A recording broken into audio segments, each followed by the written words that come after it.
Good afternoon, everyone. Welcome to this webinar. My name is Yogesh, and I work with Century Financial. The very purpose of conducting these webinars, since pandemic, we have been doing a lot more webinars than we used to because these sessions were mostly in the form of seminars where we would more interact with the people.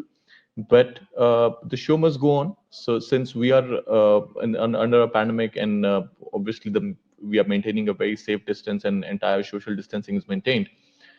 Let's make sure that we do more and more webinars, and you get to join and learn different strategies and different information and updates about the markets. So the idea will be very simple. Today we'll be discussing about market neutral strategies. And before I start, I see a lot of attendees have joined over here, and in the afternoon, 1 o'clock. So I think this is something which is really good. I hope you are eager to learn something new, and I'll try to make sure that we simplify as much as we can for you, so you can understand how market neutral strategies work. Before I start, I'll just conduct a small poll. Uh, I see many of you are here. If you can just answer, how many of you have invested or traded in stocks, commodities, forex, or none of the above? Please feel free to answer so I can just get an idea that what kind of crowd I am referring to. Some of you must have invested in stocks and commodities both. Just pick one. Nothing to worry about. Could be anything. Could be forex also. I see very few people have dealt in forex. That is good because forex are extremely risky asset classes. Yeah. So some of you have traded in stocks, some of you have traded in commodities. I see few more people joining. I humbly request if you can fill the poll, just vote for it. Whatever you have traded or invested in, if you're currently traded or invested into either stocks or commodities or forex, or even if you have not invested in any of these asset classes, if you have invested in real estate or something else, of course you can put none of the above. But the idea is just to make sure that I make it much more simpler for everyone to understand how market neutral strategies work. So just 5 more seconds before we end the poll. So anybody who has just joined would really appreciate if you can take part in the poll, and I can see all of them. Okay, so some of you I see have invested or traded in forex as well. Some of you have invested or traded in stocks, and stocks include global markets or Indian markets or any markets back home. So that counts completely. And commodities, forex. Okay, great. So I'm going to end the poll now, and I see still majority of investors, they have not invested in either of these commodities, but I'm sure you must be having investments somewhere. So coming back to the agenda of this particular webinar, in the next 1 hour we are going to cover different kind of strategies which are market neutral. Now, please remember this when I say market neutral, talking about one simple fact: every investor plans on diversifying their investments. And when you diversify, so when I say the word diversify, that means everybody wants to invest into different kinds of asset classes. Somebody wants to invest into commodities like gold, silver, oil. Somebody wants to invest into stocks. Stocks also are of different countries like US, UK, etc. And this has been seen a very effective way to navigate the ups and downs of the financial markets, right? You diversify in different asset classes, and if there are ups and downs, maybe you're making a loss in one, you are making a profit in another. So the ups and downs can be effectively managed, and your risk can be navigated. But sometimes what happens, the overall risk element, what we saw in the pandemic, we saw most of the equity market, most of the stock markets coming down, right? We saw gold prices going up. That's good. But then we saw not everyone invested in gold, because during the pandemic there was this whole chaos. that what is going to be the next future. Will I have my job or not? Will I be able to pay my bills or not? So there is always a heavy resilience, a heavy reliance on two sources of return.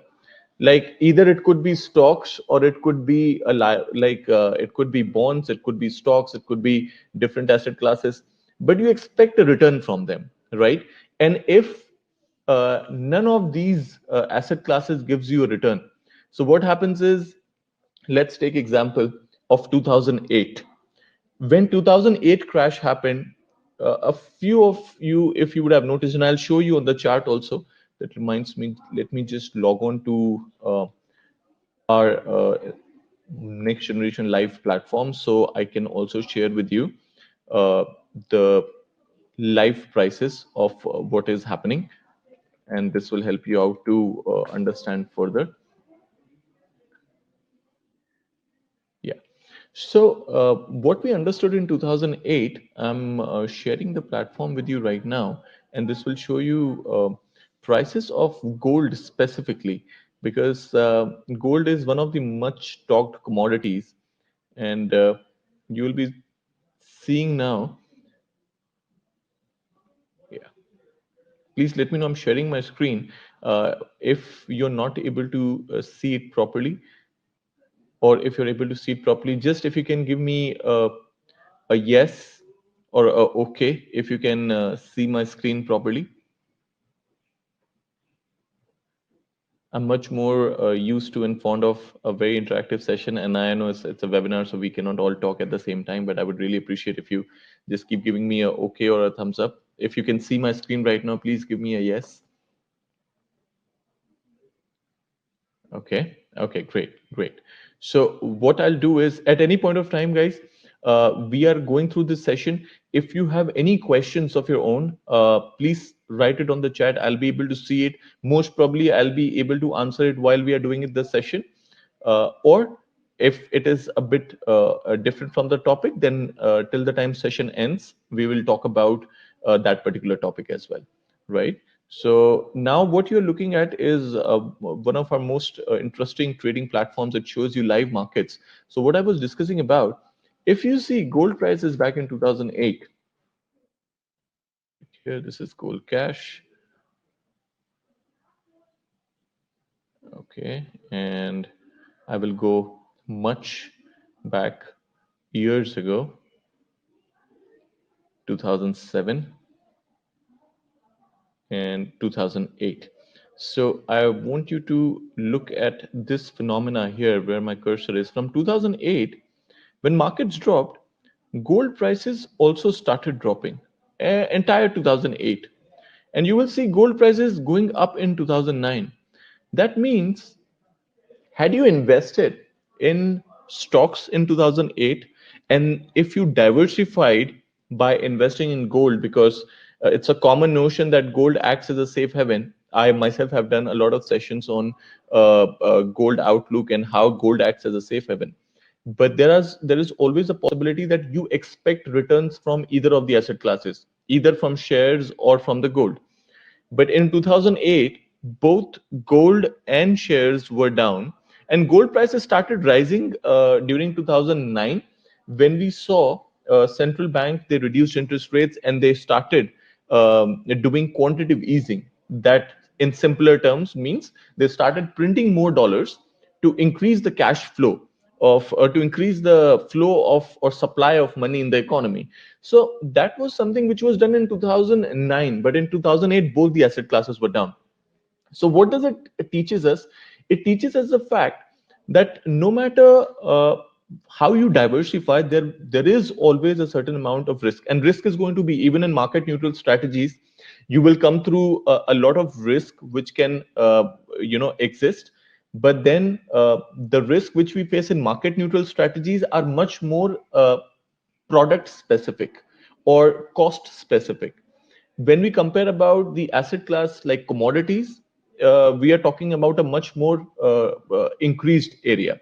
So to go ahead with my presentation, let me just get back here.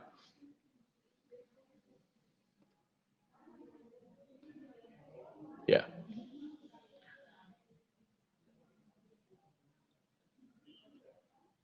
Now, guys, when we talk about market neutral investing, so I gave you an example that back in 2008, how gold and stocks, both the asset classes came down. Now, that was because if we see gold prices as in the asset class itself, there was a lot of negativity among investors. People had already lost a lot of money in stocks. Perhaps the demand and supply of gold also got affected. So we saw both the asset classes coming down. Now, under market neutral investing, what does it actually means is uh, the idea for market neutral investing is very simple. If you see this chart, at the bottom you can see market risk, and then on the left side we are talking about security specific risk. So as you can see, passive equities. Passive equity means when you buy shares and leave it. One of those strategies what Warren Buffett does, right? Warren Buffett has a very common phenomena that you buy something and then you leave it for the next 15 years and it's going to make money for you. So when you buy something and when you leave it, it's called passive investment, passive equities. So even passive equities are not away from completely from the market risk. The entire market, in a broader market sense, if something goes wrong, then if you have bought some stocks and left it for 10 years also, you might still see some losses, right? Active equities, when somebody is managing portfolio on your behalf, when somebody is giving you advices that buy shares, buy these shares, sell these shares, even active equities fall under a higher market risk. Then comes your equity hedge. When you buy some shares and then you short sell them. We'll talk about short selling also, how short selling works very quickly, and we'll take one example also of short selling. So equity hedge also comes into, so for example, if you have bought shares, okay, you have stock certificates, you can short sell stock CFDs on platform, and if market falls down, then your risk is protected. But then that risk which exists, because if it goes down, the risk of market risk is less, but it still exists overall. When you talk about equity market neutral, now equity market neutral is something which we will discuss over here. When we see other investments like alternative investments, the market neutral strategies, their specific aim is to maintain low risk, very limited sensitivity to the shifts in the broader market. So if this is a broader market, whatever happens in this broader market, if you're using market neutral strategies, then the impact on your investment should be comparatively less as to the other alternative investments which you have done, right? Or when we talk about any high specific asset class risk you are facing, so market neutral, it really helps you to lower that kind of risk down. It kind of works to protect you from the market volatility. Okay, and when we'll further discuss what kind of strategies I'm talking about, you will realize that how these strategies work. So currently we are working on market neutral investing. What it means uh, strategies which aims to protect you from the overall broader market movement or broader market risk when it happens. So that's why the topic of this session was market neutral strategies which you can use to beat the pandemic, because pandemic brought a complete chaos with it. uh, all of us got affected. None of us has been away from how markets have moved. Our investments have been affected in some or the other way. So perhaps these kind of investments can really, really change the way you look at investments. Normally, for you, buying shares is one mode, buying real estate is one mode, buying gold is one thing.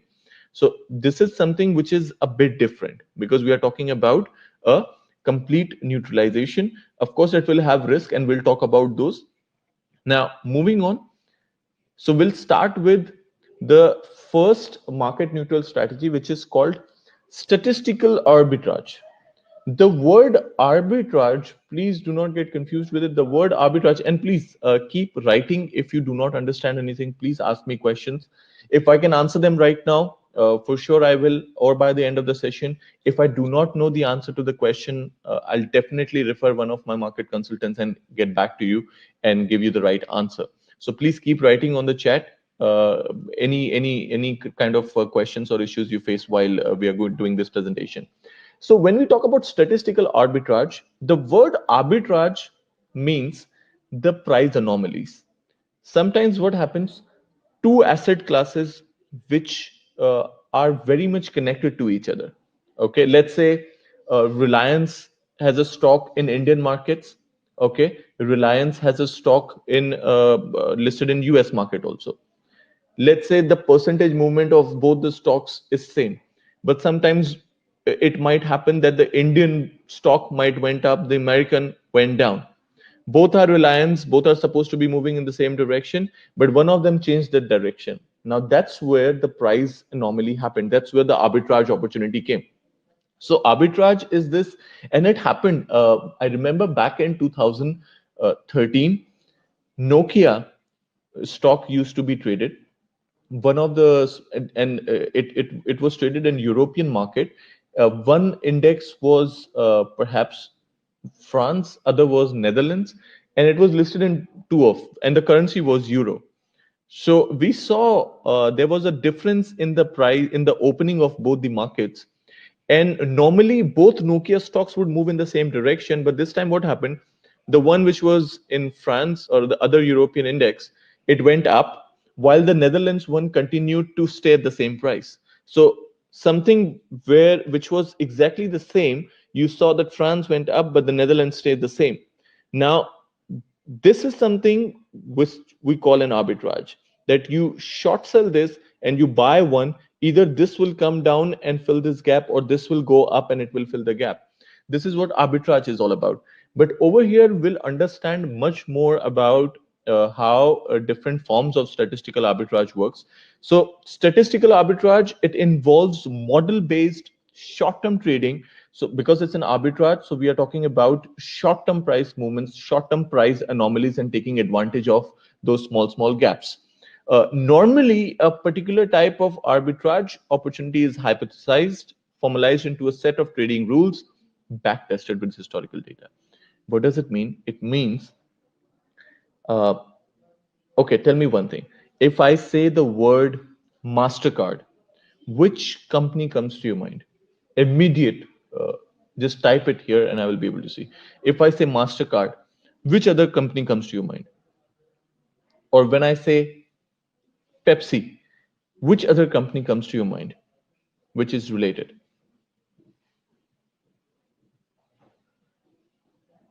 Okay, I'm getting different answers. Please go ahead. Please keep saying. When I say the word MasterCard, which is the other related company comes to your mind? Okay, okay. Some of you said, yeah, Visa. Similarly, when you say Pepsi, it comes Coca-Cola. So like this, these are why it comes into your mind this much, because these both are so related companies in terms of related together in terms of what? In terms of their target market, the geographical establishment of their companies, the product which they provide or the service which they provide, the challenges which they face. They face the same regulation, they face the same challenges. It's not like Coca-Cola is allowed to put something into their drinks and Pepsi is not. It's the same thing, right? So we have seen most of the time. So what a pair of a set of research will be doing, they will be analyzing the movement of these relatable assets for the last 5 or 8 years. And they will see that throughout 1 year, if Pepsi grew, say, by 10% and Coke grew by, say, 10%, so both of them moved in the same direction, right? If I am tracking the movement of both the stocks in last 10 years, and on the 11th year, I see that Pepsi is up by 10%, but Coke has fallen down by 5%. If I see the history and the historical pattern, last 10 years, both of them have moved in the same direction. But 11th year, we see a deviation. That's where the statistical arbitrage. So what I did, I hypothesized the existence of an arbitrage opportunity, and then I back tested the data. When I say back tested, which means we accumulate the historical data and we run it on the Excel and see that different after 1 year how much return Pepsi created, how much return Coke did, and over a period of time what has been an average movement between both the asset classes. See, remember in the very first slide I talked about equity specific risk, right? Whatever happens in the market in the broader sense should not affect the movement between Pepsi and Coca-Cola. It will affect individually Pepsi, it will affect individually Coca-Cola, but the movement between this gap between both the stocks should not get affected what happens in the market, because either Pepsi and Coke will come down or it will go up, right? What happens around the market, it will affect both stocks individually, but the movement between them is what market neutral strategies are all about. I hope I'm clear about this. Please understand those who are in a rush might have to get back to your work. There will be a recording of this session. We'll put it on YouTube. If you want to know more about market neutral strategies, you can talk to your relationship managers, and they will book one-on-one session of yours, absolutely free of cost. And we can sit one-on-one over Zoom, or you can come to the office and we can discuss more about this. But I hope you're getting the essence of the strategies. It's all about the difference between two relatable products, right? This is what also we call pair trading. Okay. Now, pair trading is something, as the word suggests itself, uh, pair, which means it involves simultaneously buying and selling short stocks of companies in the same economic sector or peer group as defined by the manager. Typical correlations are measured and positions are established when current prices fall outside of a normal band. So, as I said, if I am seeing last 10 years that Pepsi and Coke has this much gap and they move along, and the time comes on 11th year, we see that Pepsi went up further and Coke went down further. So this gap increased. Now that's where the arbitrage opportunity is. The asset class which has underperformed, which has gone down, I will buy it. The one which has gone up, I will short sell it. So either this will come down or this will go up. But our expectation that gap again will come back to its historical presence, right? Now, this is the assumption which is taken in the pair trades. And then obviously there is a historical analysis and backtesting of data, which can always be shown to you. Uh, Positions which are taken can be of equal dollar amounts. If the price of two things or two companies are same, then the number of shares should be equal, which you buy and short sell. But if the prices are not same, then equivalent amount in dollar terms, $50,000 buy, $50,000 short sell, different asset classes. Let me give you one example of short selling. If you understand how short selling works, let me just see it my best way to understand. Sorry, edit.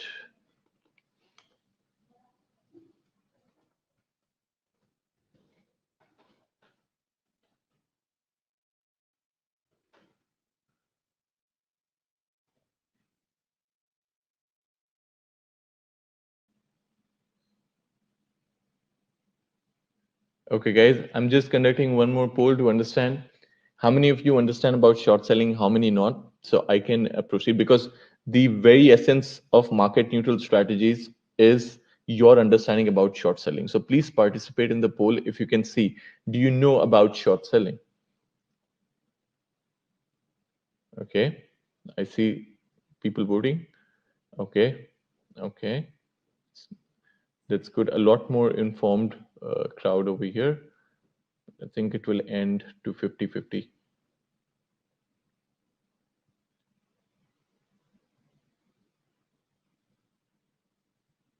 Okay. Right, guys, 5 more seconds. I have to wrap up the session in the next 30 minutes. So let's make the best out of this time. Okay, so I'm going to end this poll now. One more vote can make my life a bit more simpler, because right now I see 50% of you know about short selling, 50% of you do not know. So I'm going to explain it. So how short selling works is, it's a very unique phenomena, and yet very much used now in financial markets. I'll take you back to the trading platform, and I can take a live example of how short selling works. Right now, I hope everybody can see the platform here. Short selling is means that you borrow. So short selling is meant for taking advantage from the falling prices. We all know how to take advantage of the prices when they are going up. If gold prices are expected to go up, you buy gold, it goes up, you book a profit. What happens when if gold prices are already high, but you're expecting for it to come down? Take the chart, for example, what you look right now went to all-time high to $2080 per ounce, and then it came down to 1918. What now if you expect prices to fall down? So what you can do is within the platform itself. So this is your buying price, this is your selling price. All you have to do is when you select sell, you are kind of requesting your broker that, hey, how about I want to borrow around 100 ounce, so 100 units will be equal to $191,000. I want to borrow 100 ounce of gold from you. Okay, so you borrow this 100 ounce of gold from the broker and sell it live in the market. So you are selling something which you don't own, which you don't have it, but you what you actually do, you borrow it from your broker. Now, when you borrow it from your broker, you borrow and you sell, which means you did not pay to the broker anything. You just borrowed it and you sold it. So when you sold it in the market, if price comes down, you go and buy it back. So right now, if you have sold it at 1918, imagine if price goes down to 1900. That means when you sell something, you receive money, right? So when you sell gold, you receive $1918. When you go back and buy it back, and imagine prices have fallen down to 1900, with your 1918 which you have received by selling it, you pay 1900 and buy it back, keep $18 as your profit, and give gold back to the broker whom you borrowed from. And that's when this transaction is complete. So if you see right now in your platform, in the platform which I have shared with you, go to my positions. See, sold 100 ounce of gold at 1918. Right now, the buying price is 1918.70 cents. So this small occasional green which you see right now, this is your profit because the buying price is coming down than your selling price. So that's how short selling works. Now, the essence of short selling is you taking advantage from the falling prices, right? Which means if you are expecting Coca-Cola to come down, you will short sell Coca-Cola stocks. If you're expecting Visa to fall down, you will short sell Visa stocks. So if you're expecting one asset to come down, you can short sell. And if you're expecting another asset to go up, you can buy. So whenever this big gap comes in, you short sell one, okay, and you buy another. Idea is that the gap will reduce, right? Or normally, if you have seen gap is mostly bigger, right? And today it has come down, then you can buy this and you can short sell this. So either this will come down, you will make a profit, or this will go up and you will make a profit. So mostly in pair trades, one leg could be in a loss and one leg could be in a profit. But the expectation is the profit in one leg will be higher than the loss in another, right? I'll share some flyers with you. We'll do this together and then you will understand more, right? Any guys, again, if you have any questions, please let me know. I'll answer this. Again, getting back to another kind of a pair trade. So we talked about pair trades. Pair trades can be, let me show it here. So there can be different kinds of pairs. We talked about stocks individually, right? So let's say I'm talking about MasterCard. Right now, guys, US markets is closed, so you won't be able to see the price flickering. But this is the last closing price for MasterCard, $347 per share. And you can see the movement of MasterCard over the last 3 months, how it has been. Then comes Visa.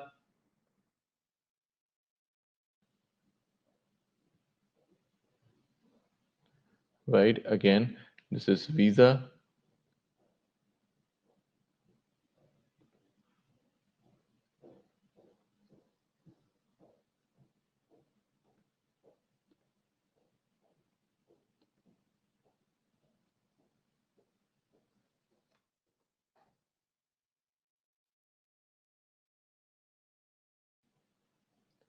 So there is order ticket 1, and then there is 2.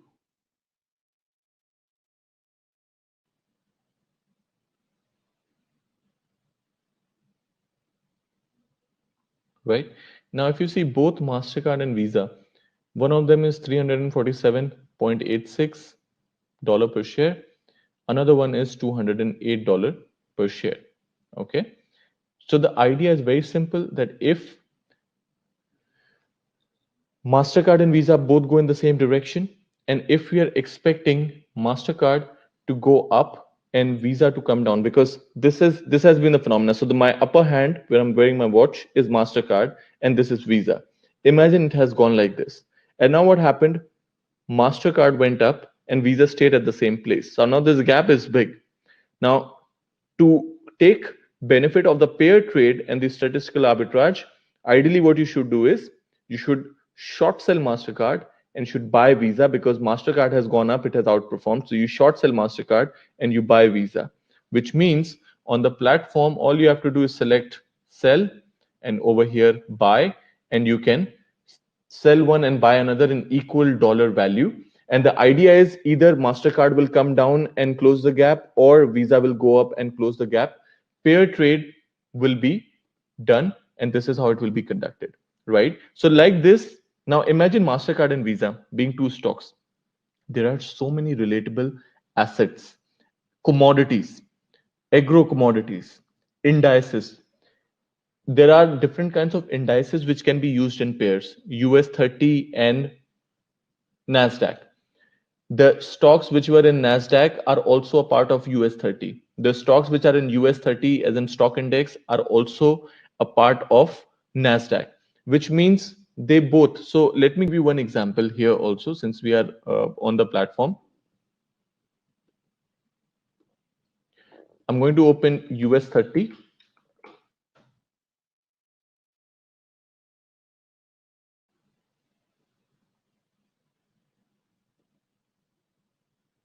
Okay, now just look at this.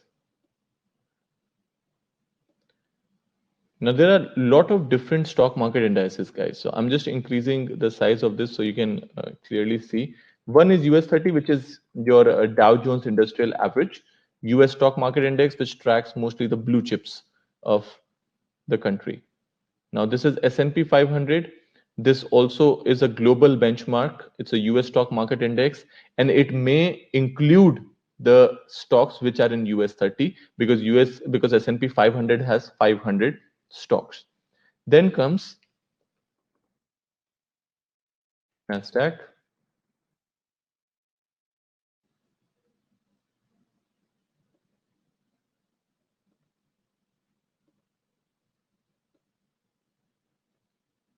Guys, lot of tech companies are in Nasdaq like Facebook, Tesla, Amazon, Alibaba, Google.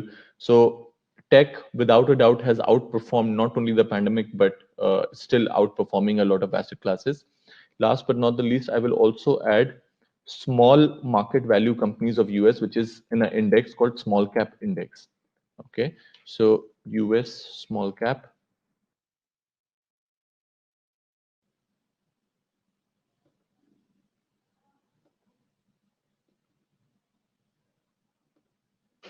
Look here. Now, if you see US 30 and small cap almost down by same percentage, 0.1%, right? S&P 500 down by 0.02%. Now here, Nasdaq is the one which is outperforming, 0.1% up, right? Now Nasdaq is up by 0.18%, US 30 is down by 0.18%. There has been a lot of pairs going on, a lot of price anomalies going on from last few years. We have done a lot of back testing. Dow Jones and Nasdaq were a very good pair to trade with. So if one was going up, now if you see in this example, Nasdaq is up by 0.1%, which means all you need to do in this, you short sell Nasdaq and you buy Dow Jones, right? Equal value. The understanding is you calculate there. So obviously there is a lot of math behind this. So when you talk to the market consultants, they explain you when is the right entry and exit. Right now, I'm just giving you an example that one is up, other is down. So you short sell one and you buy another and try to close this gap because they both are related, move in the same direction, right? But when you talk to your market consultants, they will explain it to you that you just don't randomly enter looking at how high or how low other is. They calculate the ratio of these prices. Now, if you are on your system, or if you have a very easy access to the calculator, I would request you divide the US 30 prices, which is 28,192, divide by 11,763. So you can see US 30 and Nasdaq left and right. Divide the price of 28,180, okay, by 11,760.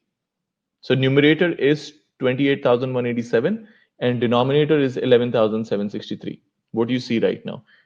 Tell me what is the answer. So I'm telling you to take out the price ratio of both these indices, US 30 and NASDAQ. How you do it? You divide 28,188 in the numerator, put denominator 11,763, and tell me what is the ratio number which you get.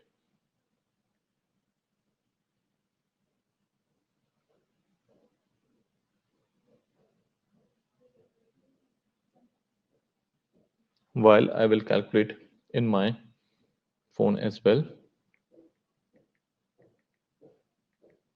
28,194 divided by 11,764. Okay. Okay. Some of you said 2.4, some of you saying 2.3. Obviously, the prices are changing. So yeah, 2.39, 2.4, right? Now, very carefully listen to me. And again, what I'm telling you examples, these are for illustration, hypothetical purposes, but just try to understand the concept. Obviously, after I tell you this, you're just not going to directly open the account, put money, and do the pair trade. That there is a lot of understanding which needs to be done before you enter, the risk involved and what else can be done. But imagine now your answer is how much? 2.4.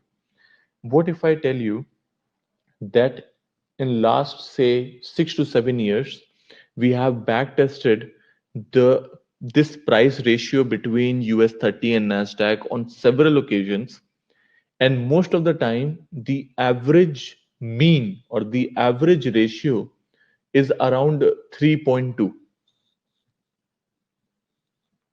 which means this is the main ratio 3.2. Okay, it can deviate on the positive side, sorry, on the positive side say 4, or can go 2, but this is the extent of it. If it reaches 2, you take a trade and it comes back to 3. If it is 4, again you enter, take a trade, it comes back to 3. So it's based on a standard deviation model that the mean or the mean ratio between both the prices is around 3. So now if it is 2.3, which means you enter and wait till it comes back to 3. And how do you enter? If you're expecting ratio to go up, which means you are expecting the numerator to go higher or the denominator to come down, right? So you buy US 30 and you short sell NASDAQ, because either this will go up or this will come down and the ratio will increase. Now you understand what I meant, right? Now, like this, imagine how many pairs exist. And by the way, let's revisit what I said in the beginning. In a broader market sense, pandemics, trade wars, Brexit referendums, in a broader market sense, it doesn't mean what happens to the market. It will impact NASDAQ also, it will impact Dow Jones also, but individually, okay? The price gap between them, again, depends on the statistical availability of it. For example, if the difference between the ratio is 2.3, whatever happens in the market, if both indices come down, US 30 and NASDAQ both, but if their ratio remains the same, then you are not facing a loss. You understand? Because your trade is ratio. So today, if you calculated your ratio is 2.4, okay, you bought Dow Jones and you short sell NASDAQ. Tomorrow markets crashed, pandemic happened, second wave came and markets crashed. Both Dow and NASDAQ came down. But the gap between them is still same, right? 2.4, 2.4, 2.4. It's coming down, it's going up. It's coming down, it's going up. So both the indices are getting affected, but the gap between them is not. That's what market neutral strategy is. That is why a portion of your portfolio should be dedicated towards these kind of strategies as well. Now, I just showed you one hypothetical scenario between US 30 and NASDAQ. Now, I'm going to share you the strategies which we have prepared and which you can see. Again, do not just see the strategies and end this session. Let me also cover the risk element behind this, which is much more important. So this is your pair trade, right? Another kind of trading, another kind of statistical arbitrage, which we can see. Sorry, just 1 second. Yeah, sub trading. Sub trading is also a specific kind of statistical arbitrage. Uh, Involves simultaneously buying and selling short stocks of a parent company and its subsidiary, depending on short-term discrepancies. Similar what I told you between Nokia, which was both the stocks of Nokia, which were in different indices, right? So sometimes there could be price anomaly between them, and you can take advantage of that by buying one and short selling another. One more thing, and this is something which is going on live a lot of times, and you can see it for yourself. Multi-class trading. What is multi-class trading? It's also a form of statistical arbitrage. It involves simultaneously buying and selling short different classes of stocks of the same company, typically voting and non-voting or multi-voting and single voting share. If you know about stocks, and you can always verify and read about this, there are different classes of shares. Like if you see alphabet, there's alphabet A, there's alphabet C. A class, so either of the class, one of them is a class of shares where the shareholders may be allowed to vote. Another class of shares, the shareholders are not allowed to vote. But then they belong to the same company. It's a different privilege, right? And they both trade separately, but it belongs to the same company. And most of the time, the movement is always same. Okay, the prices are almost same. Sometimes this gap increases, and there have been opportunities numerous times between alphabet A class and alphabet C class. The price gap, whenever it reaches to 8, most of the time it has reached to 8 or 9, we have seen it this gap reducing, which means if alphabet A has gone up and alphabet C has gone down, or just stayed at the same place, and there's a $8 difference or $9 difference, you short sell alphabet A, you buy alphabet C, so the gap again reduces and the prices converge. So this is called a multi-class trading. Okay, with so over here in Century Financial, the market consultants will be actively looking around different classes of shares also to present you with opportunities that how the multi-class trades can be executed, right? Again, guys, any questions if coming in your mind, please feel free to type. I'll try to answer. Next is your, and again, I'm just reading out right now. I'll be showing you a lot more strategies.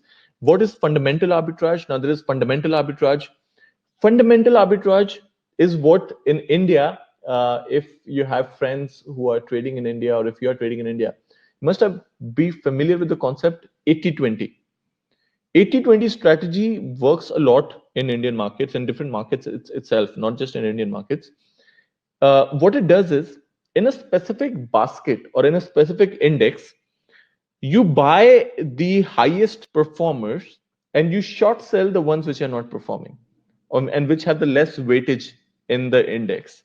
So the concept is very simple: leaders versus laggards in the same basket of stocks, which has so. Okay, now let me share this information with you. We are done with the fundamental arbitrage, so now I can easily share these flyers with you. Let me start with fundamental arbitrage since we are discussing about this. Okay, I hope everyone can see. I have shared this. Sorry. Okay. Okay, guys, give me a quick yes if all of you can see this PDF. A quick yes, because I see a lot of flickering is happening in the PDF. I just want to make sure that you're getting an unobstructed view.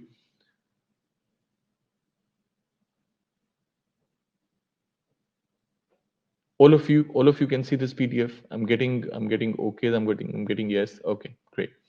Now, okay, here and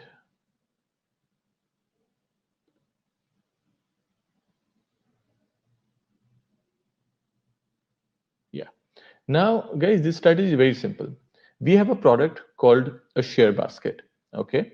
Now, this share basket are from different themes. These themes can be artificial intelligence, can be US oil, can be US gold, can be European banks, European automobiles. But there is a basket created for each one of those themes. And the companies which are related to that particular theme are put into that basket. And then that basket is traded. You can buy and sell the basket collectively rather than going individually and buying the shares of those companies. For example, when I say the streaming share basket, now the streaming share basket has companies like Amazon, Apple, Google, Sony, Fox, AT&T, Viacom, right? These kind of companies. Disney, for example. So as the word streaming, I'm sure everybody must be aware about streaming and the impact of streaming on the current market scenario. We are talking about companies like Netflix, Amazon Prime. Apple is also coming up with the live video streaming, and there are a lot of companies. Walt Disney has come up with Disney Plus with all the Disney content. So, like this, there are a lot of streaming companies, and then there are a lot of companies which are not into video streaming. They still follow the traditional media, and they are the part of this basket too.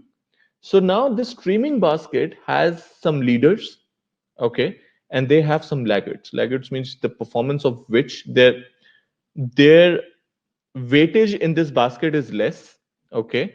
And if you see their performance in the past few years, let me show you.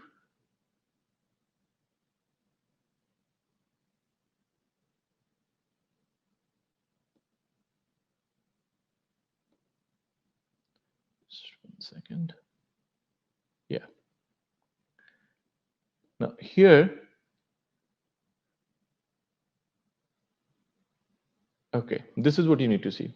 Last 5 years, if you see the performance of the stocks like Alphabet, Amazon, Apple, Disney, Netflix, and Roku, their 5 years performance has been 173%. Amazon has gone up by 697%. Apple has gone up by 170%. And by the way, this flyer, this data is as of, I think this flyer was made on 11th May 2020. Yeah. Amazon has gone up way higher than that, and all the stocks. If you see Disney, Netflix, all the stocks have rallied from that point. So you can imagine these numbers must be much more higher. So if you see the 5 years performance of the leaders, Alphabet, Amazon, Apple, Disney, Netflix, Roku. So these are the leaders in this basket, which have the maximum weightage. The concept is you buy the leaders and you see the last 5 year performance of the laggards like AT&T, Comcast, Fox Corp, Viacom. Most of the time they have come down 14% negative, 26% positive, negative 39%, negative 70%. Okay, in last 5 years. So the average growth of leaders is 383%.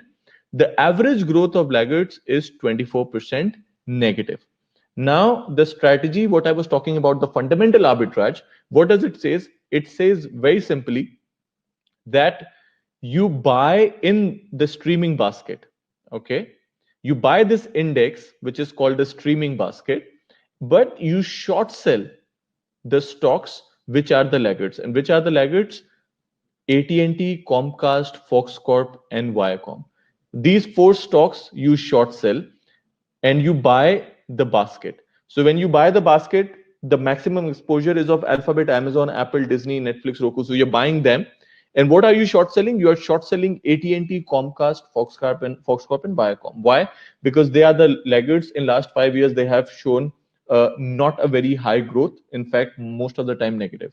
So when you buy this and you sell and you sell these, so the idea is over a period of time, whatever happens, we might still expect the leaders to grow and laggards to go down, right? So if you short sell the laggards, you make profit in short selling. You are buy on leaders, you make profit on the leaders.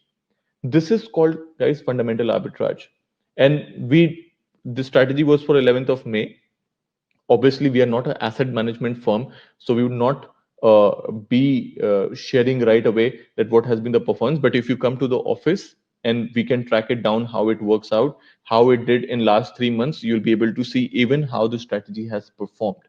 So because that is something which I am not supposed to market it, but that is something which I can always share it with you on one-on-one basis, that how the strategy has worked out, right? So this is one form of arbitrage. Again, let me just read it out very clearly for you how this worked out. The rationale of the strategy is very important.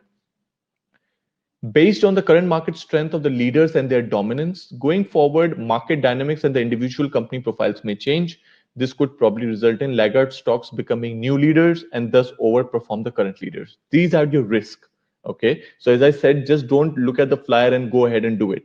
Understand the risk. What we are looking at is the current market scenario. And in the current market scenario, we see leaders doing really well, laggards going down. So we buy one, we short sell another. Global video streaming market size was pegged at $42 billion, compounded annual growth rate of 20% over the coming decade. So innovations such as blockchain and AI are expected to give further boost and impetus to the industry's growth. That's why the stocks like Netflix, Apple TV, Disney, Google, etc., these kind of companies have performed well in the last 5 years and expected to go higher.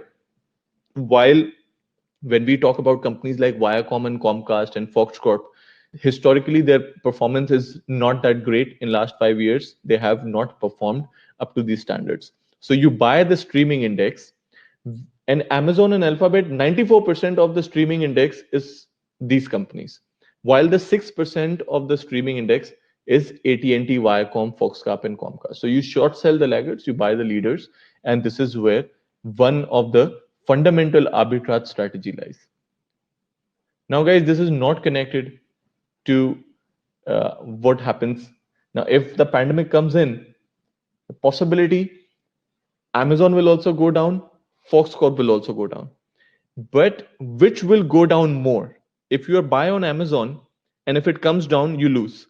But if you're short sell on Viacom and if it goes down more, then you make money. So you see how the market neutral is kind of uh, giving you an idea where a fall in the market also can at least minimize your risk and losses, right? This was strategy number one. This was about stocks. Let's discuss a bit about what happens in cases of commodities. Let's talk about, I will share another strategy with you guys. Let me start with, okay, gasoline and Brent. Now, guys, gasoline, let me zoom this. Yeah, this is something which we have created a week before. So I would like to share this with you. Just look at this. And guys, anything if you don't understand, please later on after this, if you want, let's have a call today or tomorrow, whenever you have time, and we can sit one-on-one to understand these strategies properly, because risk is also need to be highlighted. I'm trying to do as much as I can, but there are also risks in these strategies. So before you do anything, please consult the experts and then go ahead with it. These flyers are for illustrative purposes only. Now we are looking at gasoline and Brent. Again, it's a pair trade, but this one is in commodities. Now, how we are looking at this, gasoline and crude oil Brent. So crude oil Brent is the UK crude oil, the European oil. They're known to have a strong correlation. But what's not known is that on a month-on-month basis, gasoline has outperformed Brent between the periods of September and December in 8 out of the last 10 years with the average return of 5.6%. Now, guys, this is really interesting. If you just have a look at this particular flyer, what is happening here? We are looking at gasoline and Brent. Brent is your oil, which comes from the North Sea, crude oil. Both instruments are connected together, okay? But occasionally, month on month, when we backtested the data, what we found out that if you buy gasoline and if you short sell Brent in 2010, that strategy, and between September to December performance, yeah, generic contract, 2010, 10% return, 2011, 4%, 2012, 18%, 2013, 2%, 2014, 8%. There was a negative return of 22% in 2017. There was a negative return of 2019. There is a negative return of 3% in 2019. and break even in 2018. So if you see from last 9 years, we have seen, this is for last 10 years, what we saw, that at least 8 out of 10 times, if you buy gasoline and short sell Brent between September to December, most likely might end up with positive returns. Now, hit ratio of this strategy, 80% based on the basis of last 10 years, right? Now, tell me one thing. On one side, when you are speculating between oil prices will go up or not, gold prices will go up or not, imagine you putting a portion of your investments into market neutral strategies like this. Obviously, you're not going to put all your money into these things. But now the purpose of doing this session was just to go through some statistics and data and see how it works out. Now, let's read a bit more about this. Besides, the two instruments have a strong correlation, which is above 80%. There's a huge deviation in the ratio from the historical average. And when I say ratio, that means now you know how to calculate the ratio. The prices of gasoline and Brent. So you divide the prices, you get the ratio. And now what we did, we went back and we found out what is the historical average ratio. The pair trading strategy gives an entry signal when the ratio returns to the average, which means this, remember the average, and strategy gives an exit signal when it returns to the mean, right? So it entry signal when it deviates and exit signal when it reaches to the mean. Back-tested results based on the above strategy exhibits total profit of 176,000 in last 10 years over 100,000 exposure. Now, guys, that is again numbers and exposures that depends completely on how much money you're investing and how much risk you're taking, right? So this is just to give you an idea, okay? This is not something we are telling you that invest right now and you will make this much money. There's no assurances, no guarantees. Let's be very clear on this. This is numbers, and what we have seen historically is what we are showing it to you right now. It is important to note that trading pair is not a risk-free strategy. Difficulty comes when prices of two securities move contrary to the positions. Now, I have keep telling you that if gap is this much, it might come here.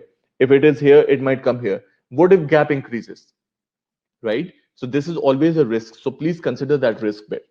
Currently, the gasoline Brent pair trade is giving a buy signal, which means you buy gasoline and you short sell Brent, expecting the ratio to increase further. And the current ratio is 2.79. So if I scroll it down further, what you can see, look at this. So what we did for you, we tried to identify the ratio. Currently, ratio is 2.7. Highest in last 5 years was 4.08. Lowest was 1.5, and this lowest was when we saw the pandemic oil prices went negative. So obviously the ratio got. Now see, this is the one classic example. When ratio was 1.5, oil went negative, right? From 1.5, it went back to 2.7. Now the highest, again, if you see in last 2015 to 2020, last 5 years, we have seen numerous times those green dots, if you see, many times it has come around 2.7, 2.7, 2.7, it has bounced back. With an exception of the pandemic in 2020, that's where the risk element comes in. A pandemic, and it screwed the ratio also. So we have to understand that there are risks involved, but then this is the game of possibilities, numbers and probabilities, right? Better than speculation, obviously, but is it risk-free? Absolutely not. There are risks involved, and to understand them, of course, you can have a one-on-one sessions with the financial experts and will help you out. Now, this was about gasoline and Brent. Hit ratio, very important to see. Hit ratio of the strategy is 61%, right? So what we have done is we have done the number of trades in last 10 years. There will be 105 opportunities. Profit and loss in last 10 years, 177%, right? So if you do it, divide by 10, you will get your average return. But understand it, what we have done here, on 100,000 exposure, maximum loss which we could face in 10 years would be 40,000, 39,890. That's your max drawdown, which means 40% loss is the highest what we have seen in last 10 years. Okay. And 8 out of 10 times we have seen the positive returns if you buy gasoline and short sell Brent in between September to December. So this is the statistics which we are providing to you. Another thing. Now let's also see Another ratio trade which is going on with gasoline right now, Brent is one which you saw. There is another one going on between low sulfur gas oil also, which is also a byproduct in energy. So if you see this, again, this is also recently something what has been prepared. Gasoline and low sulfur gas oil have had a strong correlation historically, but an instructing fact to note is a month on month basis, gasoline has outperformed low sulfur gas oil between the period of September December in 7 out of 10 years. Average return 6.5%. Maximum gain has been 30%, maximum loss 12%. Now look at the backtested results of last 10 years. 2010, so if you basically buy gasoline and short sell low sulfur gas oil, 2010 16%, 2011 3%, 2012 22%, 2013 1%, 2014 -1, 2017 -12, 2018 -5. Now this time the hit ratio from 80 has come down to 70, right? But we see that 2015 we saw a high return as high as 30%, okay, and we have seen the lowest in last 10 years is 12%. So these are the back tested results for gasoline and low sulfur gas oil. If you see the ratio also, the downtrend is almost over. The ratio is expected to bounce back from the current prices. Again, guys, hit ratio is 60% for this particular strategy. So as you can see, gasoline and low sulfur gas oil, I'm again bringing you back to the point with which I started. The purpose of market neutral strategies and pair trades is to reduce the impact of volatility which happens in the broader economy. Now, tomorrow, if energy market has a chaos, maybe gasoline and low sulfur gas oil, both the prices come down, right? But if the ratio is still same, it doesn't matter how much it comes down, but if the ratio is same, then your portfolio have the bare minimum impact. That's the purpose. Again, please remember the purpose of market neutral strategies, that out of your daily long term so your long term investments, your short term trades, your investments in commodities, another leg, market neutral strategies, right? That's what we are focusing on. So this is again one. Another strategy, if you want to see it here, uh, we are looking at, let me give you one more idea. Now let's from energy shift our focus to precious metals. Now precious metals, I'm talking about gold and silver. Now gold and silver ratio was one strategy which worked out really well, but when the trade war came in, the gold prices skyrocketed, silver stayed same, so the ratio went way higher. Normally we would expect ratio to come down. So lot of investors, they made profits, lot of investors, they lost money. So that's why you need a proper risk management to understand that where to book your losses also, because even pairs sometimes can deviate from what is happening around in the world. So we have to be very careful. Now gold spot and future December was very simple. Same metal, one is spot, one is future contract. Future contract is something which keeps the prices of gold normal, because imagine a market, how the prices go up when demand is too high and supply is less. We all know that gold cannot be very easily mined, right? So if the demand for gold increases, you cannot just get the enough supply and balance the prices. You cannot bring that equilibrium. That's where the futures step in.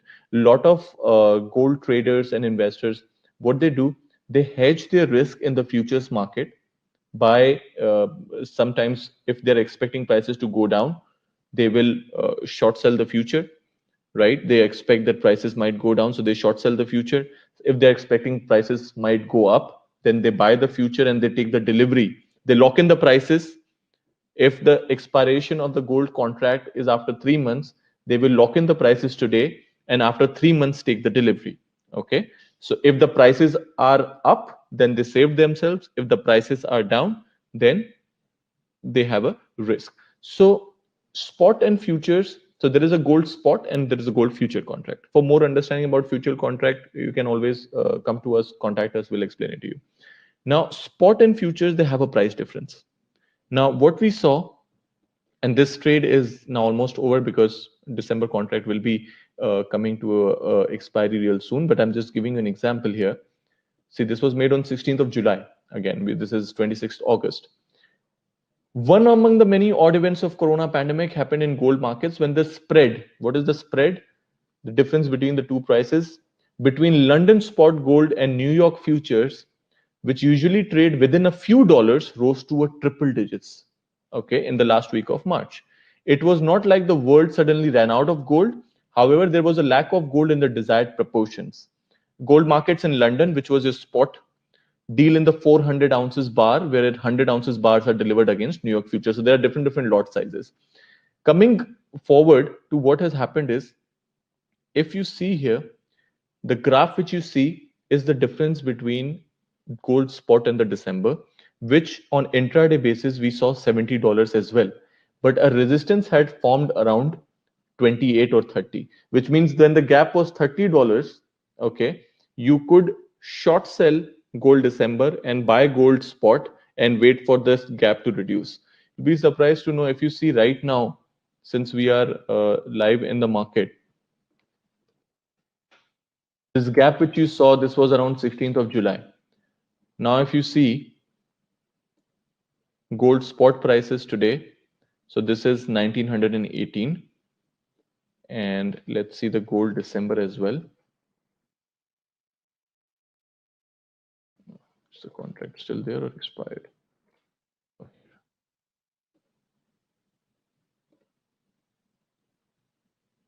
Guys, look at this. This is in front of you. Look at the spot and the future prices. Spot, which is gold cash, is 1918. Gold December is 1923. $5 difference. And if you go, 1 second, you were not able to see the platform. Let me switch to the platform.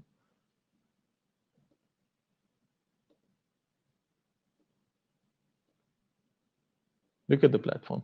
Look at gold spot 1918, gold December. This is gold December 24. $5 difference. This $5 difference between both spot and December, the gold spot and gold December. This is $5 difference now in 26th August. Now, if you see in my flyer, the flyer which we issued here, look at this.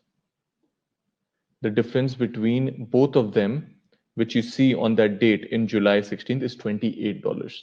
What is $28 then is $5 now, which means at that time you short sell gold future and buy gold spot, the gap reduces, which means either gold long positions came up too much or the short positions came down too much. Either way, your profit in one position is higher than the loss in another. And in between this, gold markets went to 2082 and came down to 1900, went down to 1880, went back to 1950, right? But the investors who did gold arbitrage, they were, their risk on the volatility, their risk on a broader market was reduced to a certain point because they were trading on the spread. They were not trading on the gold prices. Okay. So guys, this is something what we call market neutral strategies. We are short of time. There are a lot of other strategies. There are strategies very quickly. If I can show you before I finish this session, we did in stocks, indices, we did in energy commodities. We conducted the same strategies here in gold.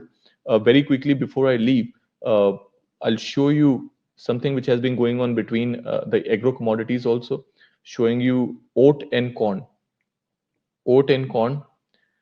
We are expecting oat productivity, the crop yields are expected to fall. So expecting oat prices to slightly go up while the corn supplies are still in abundance. So the corn ending stocks are marginally higher. So the oat corn ratio has come to the 0.8 level, which is mostly a support. So we are expecting, if you see from 2012 to 2020, if you sell corn and you buy oats, how much net returns you would make in 2012, 2013, 2014, right? See, there are negatives also like this, right? But then a lot more positives. As I said, this is a game of possibilities. We are looking at numbers. If you short sell corn and buy oats, these are your net returns. 2013. So it doesn't matter how agri market performed. You generated 41% in 2013 if you were selling corn and buying oats, equal proportion, right? Total returns, since if you see 2020 till July end, year till date, July end, the return was 16%.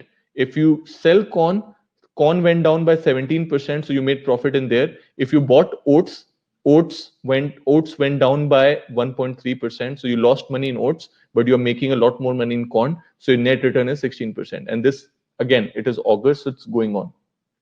So guys, these are a few strategies which you can do with agro commodities, which you can do with energy based commodities, you can do with precious metals, you can do with, rather than taking an independent speculative trade, you can go for these market neutral strategies. And again, guys, please understand, talk to your financial consultants, talk to your experts, and then proceed. You want to have a one-on-one session with me to understand this, please come to the office, or we are on Zoom. We can always be online on Zoom, and we can conduct these sessions with no hesitation. We can tell you what are the risks involved, because now the agenda comes in, is there any risk, right? So when we are talking about the element, is there, what is the risk element over here? If we are talking about market neutral, it saves us from something. See, it saves us, it does reduces the risk of we being exposed to the broader market, right? That's what the first thing I started with. Is there any risk? Absolutely there is risk. Sometimes the cash commodities, most of the times the cash commodities, they come with storage cost, right? Because if you're buying something right now, the storage cost is added, because on the exchange, if somebody is buying something right now, you would keep it in a warehouse, so there will be a storage cost on top of it. So sometimes the storage costs can be really volatile. Like in when oil went negative, the storage cost went so high that people started dumping oil contracts. They didn't want to take deliveries. Also, another risk which you face is between the movement between the two commodities or to the two indices. If Dow Jones and Nasdaq has been together like this, maybe a news came which put Dow Jones completely, or if this was Nasdaq and Dow Jones, now I see Dow Jones is down, Nasdaq is completely going higher, and it continues to go higher. Why? Because tech has outperformed all other sectors in pandemic, and Nasdaq has much more tech exposure than US 30, right? So Nasdaq has, this gap is increasing. So when is the exact point of entry and exit? So you will always be exposed to a certain amount of risk, but through market neutral strategies we try to eliminate, not eliminate, but the correct word is we try to reduce the impact on your portfolio of the events which take place in the broader market. That's the purpose of market neutral strategies. uh, you have seen the historical returns, you have seen the historical risk. Please talk to us more about this. If you have any questions about these kind of strategies, me and my team will be very happy to answer it. Uh, Please, if you like the session, you did not like the session, any feedback if you have, do review Century Financial on Google. We are working really hard to provide clients a lot of experience in understanding these strategies. We are doing investor education weeks. We do a lot of webinars. Our primary uh, objective is to empower the clients to help them more informed decisions. Okay, so please, if you have any other questions, let me know. If you do not have any questions, thank you once again for coming. uh, Please be safe. uh, I'm right now in a very enclosed capacity. Nobody else is there, so I'm not wearing my mask, but I am carrying one. Please wear your mask, wear your gloves wherever you go. Uh, let's not be very careless. Uh, be very careful. We'll meet really soon. We'll meet once again in our office or on Zoom. Stay safe. Most importantly, please manage your risk well, talk to your experts, and stay invested. This is a very important thing. You need to stay invested. Do not get scared of this is a very important thing. You need to stay invested. Do not get scared of what is happening in markets are volatile. If there is no volatility in the markets, there would be no buyers and sellers. Volatility comes with a very good opportunity also. Just manage your risk well and talk to us, and we'll try to assist you in reducing down your risk. So this is Yogesh once again. Thank you so much for being a part of this session. The recorded session will be uploaded on YouTube. If you have any questions, please talk to your relationship managers and we'll be available for a one-on-one session. Thank you so much. Stay safe, guys.